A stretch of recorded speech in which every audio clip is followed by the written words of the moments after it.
ინფორმაცია მოგაწოდოთ, მივაწოდოთ ჩვენს წარმომადგენლებს. ეს ჩვენთან ერთად არის სამხედრო გაწევისა ახალციხის განყოფილების უფროსი კარგად თქვენთვის. თანამშრომლობაც თანამშრომლობაც თავდაცვის სამინისტროს სისტემის სარეზერვო კომპონენტი უნდა მოწესრიგებული.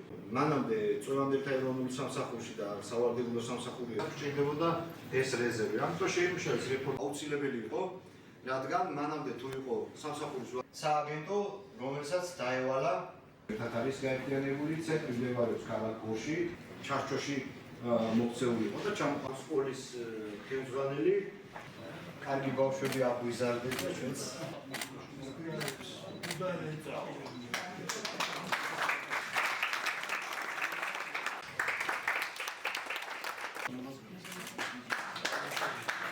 ჩემი ორი შვილი მსახურობს ძალიან დიდი მადლობა ამ მოწვევისთვის და იმ მადლობისთვის, რომელიც გამოუცხადეს, რადგან წაბრძანდნენ თავიანთი სურვილით. მე როგორც სამხედრო პირი მერწმუნე ძალიან კარგ პირობებში მსახურობენ ჩვენი შვილები.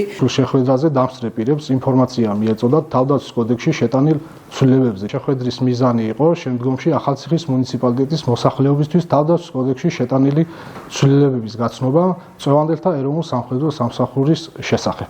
ძალიან საინტერესო შეხვედრა შედგა, ვისაუბრეთ წვევამდელების გაწვევის წესზე. ახალციხე არის მოწინავე და ჩვენი მუნიციპალიტეტი, რაც სასიხარულოა და მსგავსი სახის შეხვედრები გვაძლევს იმის შესაძლებლობას, რომ მოსახლეობამდე მივიტანოთ ზუსტი სწორი ინფორმირება, რას ნიშნავს ეს წესი და რატომ არის აუცილებელი სამხედრო სამსახურის გავლა.